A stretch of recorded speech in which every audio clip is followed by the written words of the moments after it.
Ozzy Osbourne was another one where, you know, all the bad press actually did him good.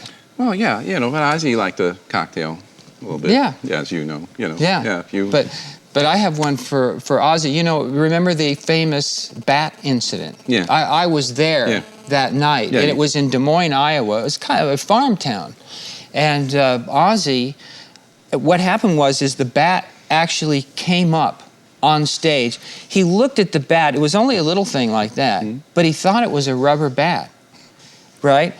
But he took the bat, and being Ozzy and being, you know, pumped up to 125%, you know, I mean, because he's like this when he's on stage. A little intense, yeah. Yeah, he puts the bat in his mouth. Well, little does everybody know that that was a real bat. And so it was still alive. So the bat actually nipped him here in the face. Yeah. And so he carried on with the rest of the show and everything. But after that, they took him to the hospital, and he had to have stomach. He had to have injections in his knees and his stomach when you have rabies shots. Yeah, so in the next 2 days, he was in excruciating pain. Yeah. So the next show was Champaign, Illinois.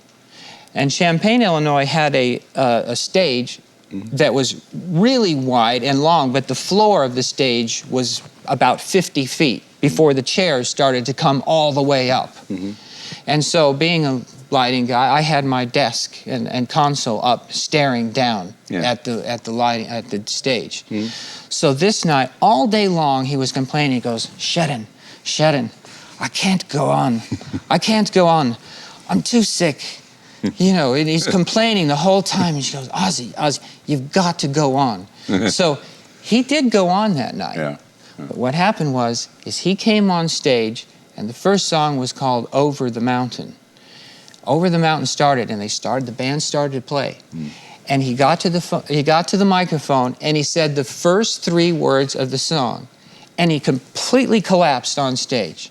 So at that time, you know, there's like 6 foul spots hitting the guy, and he's in an S shape on the stage, just laying there. And the band's like this going, what's going on with him, you know? They're still playing. And he just lays there until the song's over. And now all the crowd is just sitting there, kind of dumbfounded. And, you know, so the show stops after the first song. 2 paramedics came from the side with a stretcher, with the white coats and everything like that, put Ozzy on the stretcher, walked him right off of the stage, and Brian Hendry, the monitor engineer, told me this a little bit later. He says, as soon as Ozzy came back to me, I could see him going on the stretcher, and he just looked up and went, show was over.